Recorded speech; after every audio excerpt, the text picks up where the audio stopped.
सदाशिवसमारम्भां शङ्कराचार्यमध्यमाम् अस्मदाचार्यपर्यन्तां वन्दे गुरुपरम्पराम्। సివిఆర్ ఓం ప్రేక్షకులకి నమస్కారం. సంస్కృత సాధన కార్యక్రమానికి స్వాగతం. గత తరగతిలో మనము సంస్కృత భాషలో ఎలా పరిచయం చేసుకోవాలి మనల్ని మనము, ఆ తర్వాత ఎదుటి వాళ్ళని ఎలా పరిచయం చేయాలి, మనము ఏ ప్రదేశంలో నివసిస్తున్నాము, ఇలాంటివన్నీ నేర్చుకున్నాము. ఈరోజు కుటుంబ పరిచయం ఎలా చేయాలో తెలుసుకుందాం.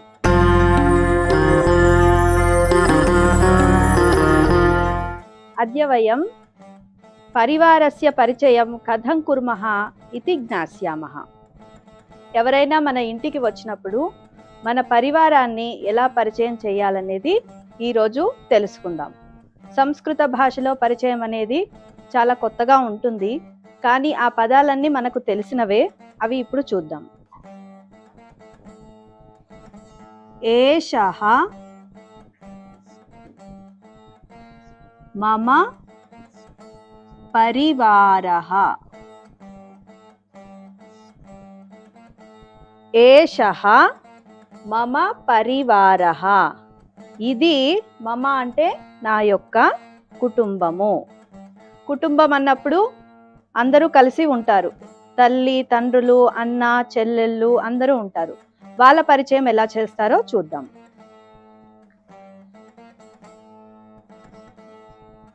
ఏషా మమ మాతా.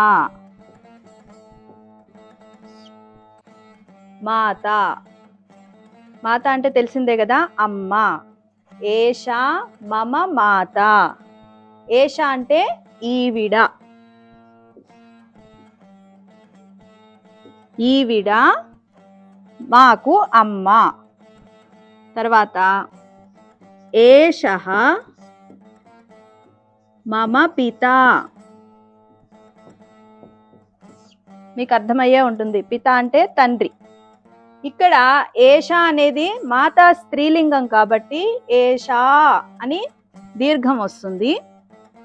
పిత అనేది పుల్లింగ శబ్దం కాబట్టి ఏషః విసర్గ వస్తుంది. అది గమనించాలి. ఇతను, ఇతను మా నాన్నగారు.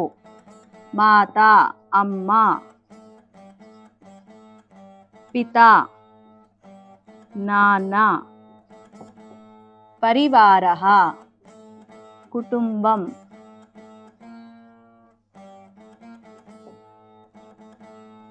తర్వాత ఏషా మమ భగిని.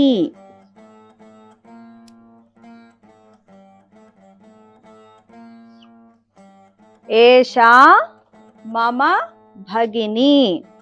భగిని అంటే చెల్లెలు లేదా సోదరి. అక్క, చెల్లెలు ఏదైనా తీసుకోవచ్చు.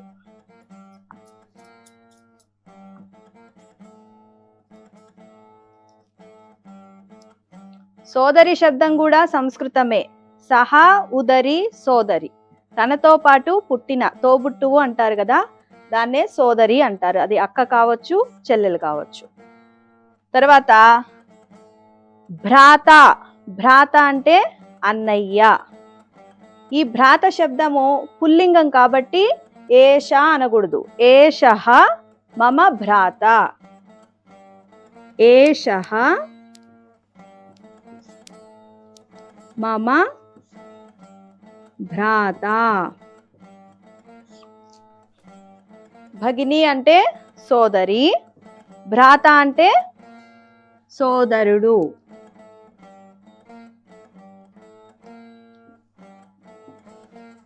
దీంట్లోనే రెండు రకాలు మనం చూసుకోవచ్చు.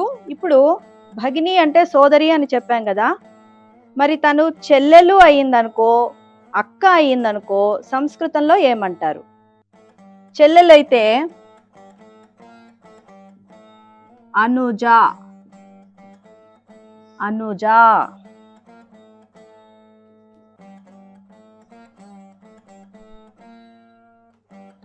అదే అక్క అయిందనుకోండి అగ్రజ.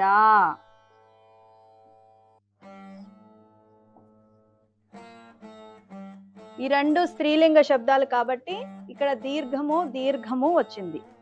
ఇదే పుల్లింగంలో తీసుకుంటే చెల్లెలంటే తమ్ముడు కదా, అక్క అంటే అన్నయ్య.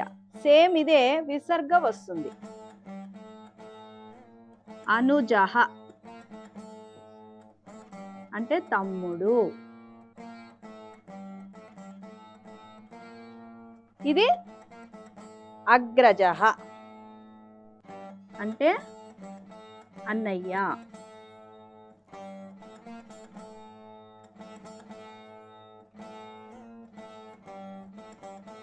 ఈ విధంగా పరివారములో పరిచయము సంస్కృత భాషలో ఎలా చేసుకుంటున్నారో మనం ఇంకొకసారి చూద్దాము.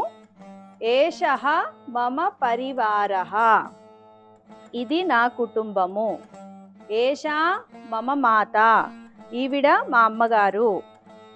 ఏషః మమ పితా, ఇతను మా నాన్నగారు. ఏషా మమ భగిని అథవా ఏషా మమ అనుజ, ఏషా మమ అగ్రజ. తర్వాత తమ్ముడు గాని అన్నయ్యని గాని ఎలా పరిచయం చేస్తారు? ఏషః మమ భ్రాత అథవా ఏషః మమ అనుజః, ఏషః మమ అగ్రజః. కాబట్టి ఈ విధంగా సంస్కృత భాషలో మన సొంత కుటుంబాన్ని, పరివారాన్ని ఈ విధంగా పరిచయం చేయొచ్చు.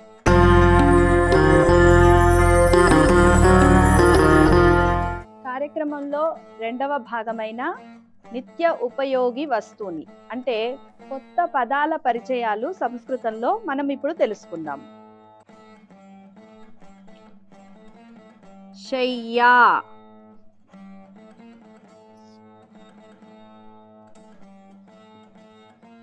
శయ్యా మంచము. కూపి,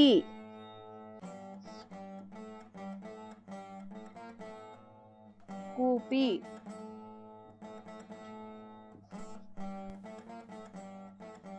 దర్పణః అద్దము.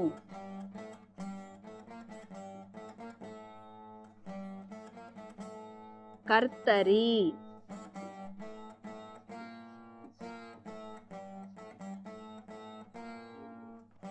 కత్తెర.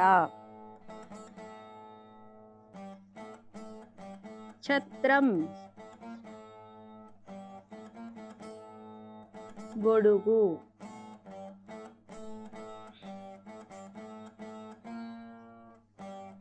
పాదత్రాణం,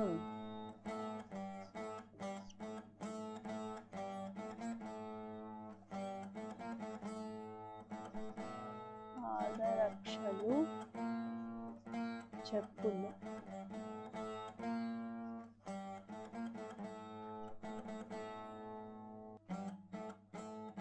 వస్త్రం,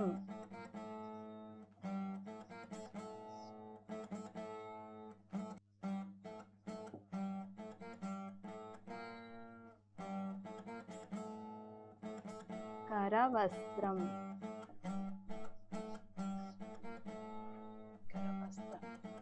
చేతులు.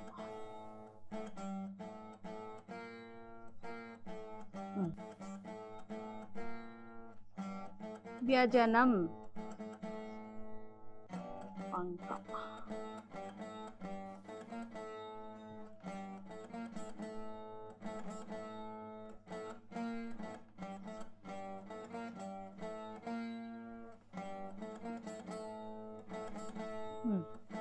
ఈ విభాగంలో మనము నిత్య ఉపయోగి వస్తువుని సంస్కృత భాషలో మనము రోజువారీ ఉపయోగించే వస్తువుల యొక్క పేర్లు ఇప్పుడు తెలుసుకుందాం. శయ్య అంటే మంచము. కూపి అంటే సీసా, బాటిల్. జలకూపి అంటే వాటర్ బాటిల్. దర్పణః అంటే అద్దం. కర్తరి కత్తెర.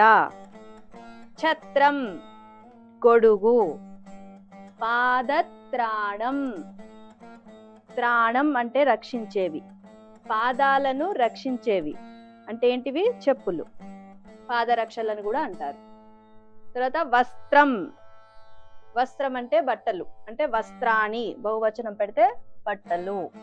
వస్త్రం అంటే ఒకే వస్త్రం. కర వస్త్రం. కర అంటే చెయ్యి.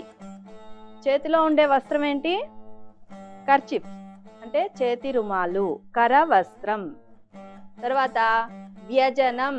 వ్యజనం అంటే ఫ్యాన్, పంక. కుంచిక. కుంచిక అంటే తాళం చెవి.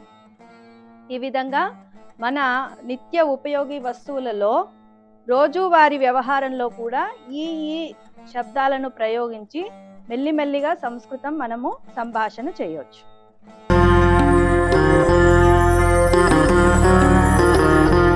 సంస్కృత సాధన కార్యక్రమంలో తర్వాతి అంశం సుభాషితం.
కృషితో నాస్తి దుర్భిక్షం జపతో నాస్తి పాతకం మౌనేన కలహో నాస్తి నాస్తి జాగరతో భయం.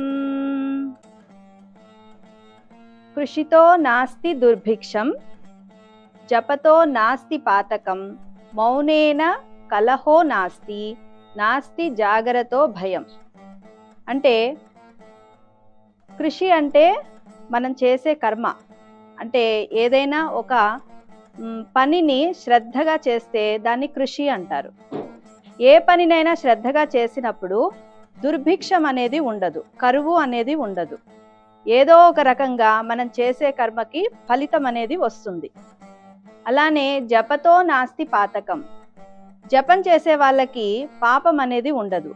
నిత్యము భగవన్నామ జపం చేసే వాళ్ళకి ఎలా అయినా వాళ్ళు తెలిసి తెలియక చేసిన ఏ పాపములైనా కానీ ఉండవు. అలానే మౌనేన కలహో నాస్తి. ఎక్కడైనా కలహము, వివాదము అనేది చెలరేగినప్పుడు వీలైనంత వరకు మనం మౌనంగా ఉండడమే చాలా మంచి విషయం. అంటే మౌనంగా ఉండడం వల్ల మనము కలహాలను పెంచకుండా, అంటే మాట అనుకుంటూ ఆ కలహం అనేది పెద్దదవ్వకుండా మౌనంగా ఉండడమే చాలా మంచిది. నాస్తి జాగరతో భయం. మనము ఎప్పటికప్పుడు జాగ్రత్త, అంటే ఇక్కడ అలర్ట్గా ఉండడం, అన్నిటినీ చూసుకొని ముందు చూపుతో అన్నిటినీ చేకూర్చుకొని మనము ముందుకెళ్తూ ఉంటే భయం అనేది ఉండదు అని ఈ సుభాషితం మనకు చెప్తుంది. ఒకసారి మళ్ళీ చూద్దాము ఈ సుభాషితంలో కఠిన పదాలు.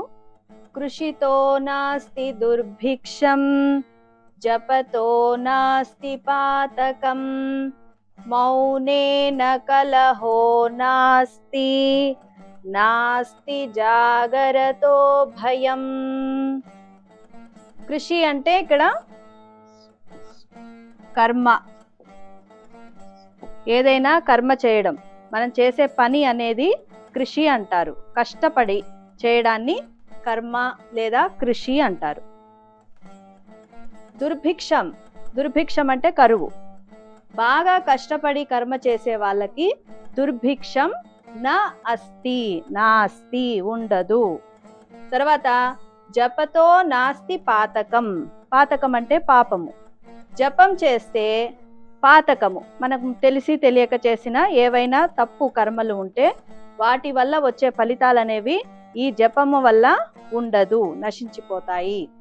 తర్వాత మౌనేన కలహో నాస్తి, కలహములు ఏర్పడినప్పుడు ఎంతవరకు అంటే అంతవరకు మౌనం వహిస్తే ఆ కలహాలు అనేవి చాలా తగ్గుముఖం పడతాయి. వెంటనే మాట అనుకోవడం అనేది ఇంకా ఎక్కువ అవుతుంది. అలానే జాగరతో భయం నాస్తి, ముందు చూపుతో అన్నీ సమకూర్చుకొని మనము మన లక్ష్యం వైపు ముందుకు వెళ్తూ ఉన్నప్పుడు మనకు భయం అనేది ఉండదు.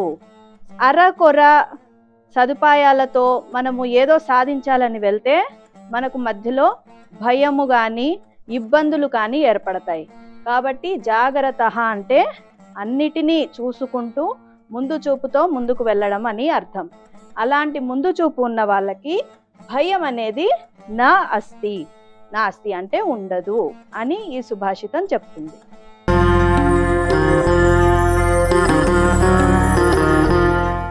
సంస్కృత సాధన కార్యక్రమంలో తర్వాతి అంశము సంస్కృత వాంగ్మయం.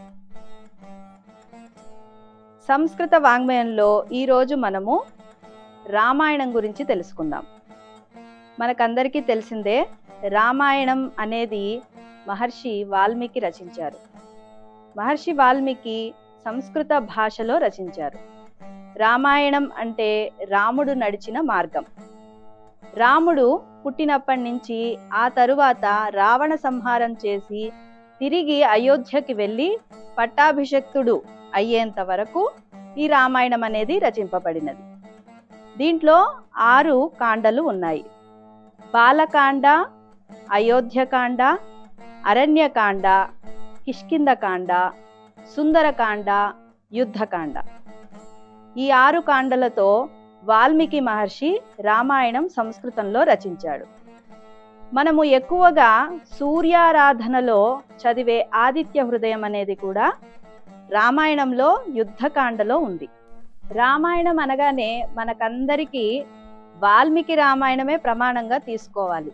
అలా కాకుండా చిన్నప్పుడు ఏవో చిత్రాల్లో అంటే సినిమాల్లో చూసినవి మాత్రమే, ఆ ఘట్టాలు మాత్రమే రామాయణంలో జరిగాయి అనే అపోహలో చాలా మంది ఉంటున్నారు. నిజానికి వాల్మీకి రామాయణంలో చాలా విషయాలు అతను చెప్పలేదు. తర్వాత వచ్చిన 300 రకాలు, సుమారు 300 రకాల రామాయణాలు లిఖించబడ్డాయి. ఆ రామాయణాలు ఆ కాలానుగుణంగా, ఆ ప్రదేశాలకు అనుగుణంగా కొన్ని చొప్పించి రాశారు. ఆ సంఘటనలను మనము ఏరివేయాలంటే దానికి మూలమైన సంస్కృత రామాయణం మాత్రమే చదవాలి. అలా చదివినప్పుడే నిజంగా రామాయణంలో ఏ సంఘటనలు ఉన్నాయి, ఏవేవి లేవు అనేది మనకు తెలుస్తుంది. కాబట్టి మనము సంస్కృతంలో ఉన్న రామాయణం చదవాలంటే ముందు సంస్కృతం నేర్చుకోవాలి. ఈ సంస్కృత సాధన ద్వారా మీరు సంస్కృతం నేర్చుకొని చక్కగా రామాయణం చదువుతారని ఆశిస్తూ ఉన్నాను.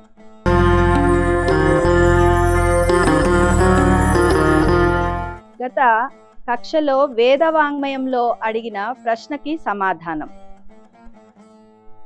వేద వాంగ్మయంలో అంటే సంస్కృత వాంగ్మయంలో అతి ప్రాచీనమైనవి ఏవి అంటే దానికి సమాధానం వేదాలు. ఋగ్వేదము, యజుర్వేదము, సామవేదము, అథర్వవేదము, ఈ 4 వేదాలు అత్యంత ప్రాచీనమైనవి. ఈనాటి ప్రశ్న, రామాయణస్య గ్రంథకర్త కః అంటే రామాయణాన్ని రచించింది ఎవరు? దీని సమాధానం వచ్చే కక్షలో మనం తెలుసుకుందాం.